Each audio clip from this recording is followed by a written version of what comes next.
Hello, and welcome to the Spine Institute of Florida. In this video, we'll guide you through the key steps and requirements for completing a new patient intake for individuals covered under auto insurance following a motor vehicle accident, MVA.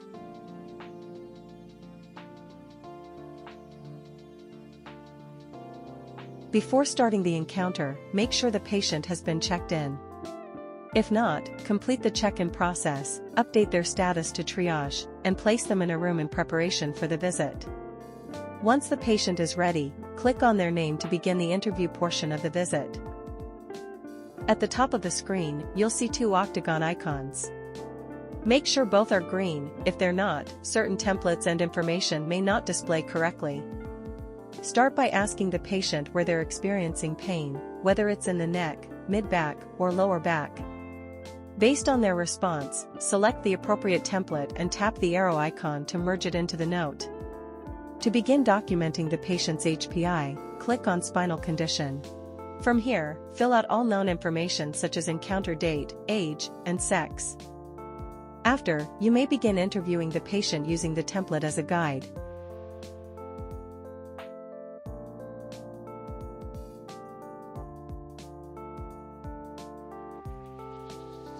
For auto accident patients, ask them if they were the driver or passenger in the MVA. Be sure to confirm that the date of the accident is accurate, as this is an important detail. In addition, be sure to document any pain levels rated above 5 out of 10. Lower pain levels generally do not need to be included.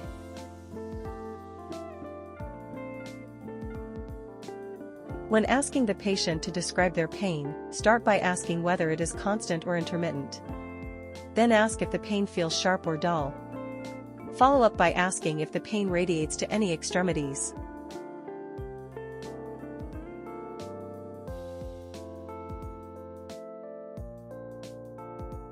It's also important to record the name of the patient's chiropractor and how often they receive treatment.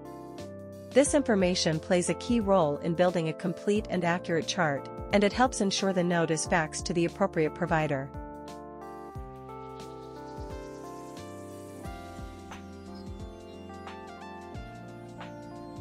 Ask if pain is worsened by bending or twisting, and relieved by ice, heat, or medication. Always include medication name, dosage, and frequency.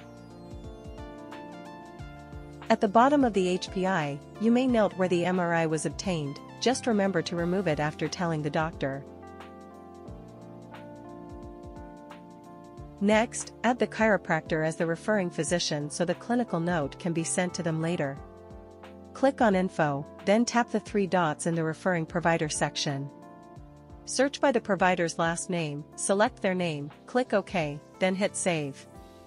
Once the patient finishes with the tablet, a blue link will appear at the top of the screen.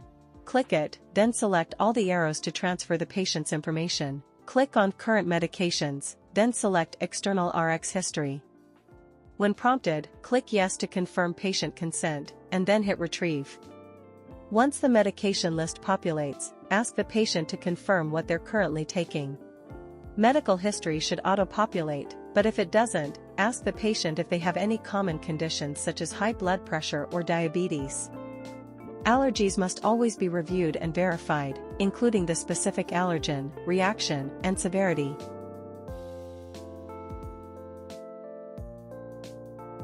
Next, go to the surgical history section and document the month and year of any previous surgeries. If the patient has ever been hospitalized, make note of that as well.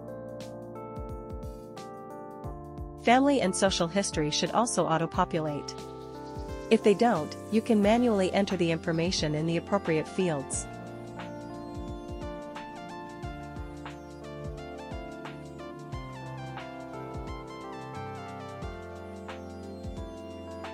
The physical exam section will be completed in the room with Dr. Perenik. Pay close attention as he performs the exam. He will tell you the muscle strength grading, which dermatomes are affected, and the patient's reflex responses.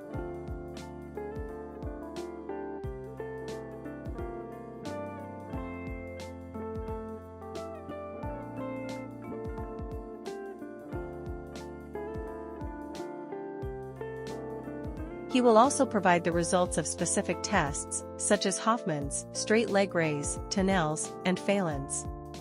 Simply note whether each test is positive and indicate the affected side.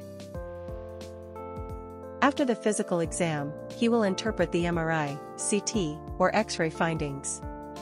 Your responsibility is to ensure that the body part imaged, the name of the imaging company, and the date of service are clearly stated before the interpretation. Listen carefully to the doctor and transcribe everything verbatim.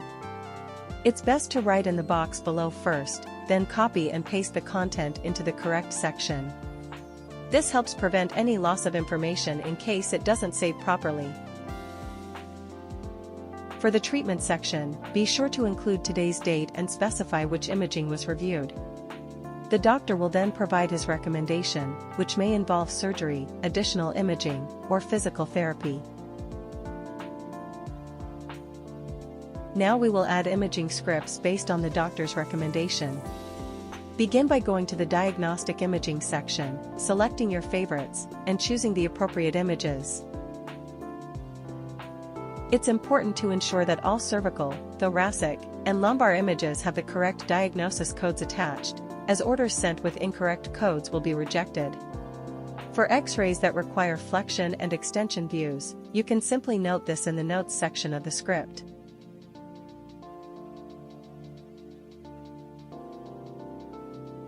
Once everything is properly filled out, fax the script to the appropriate facility and print a physical copy for the patient.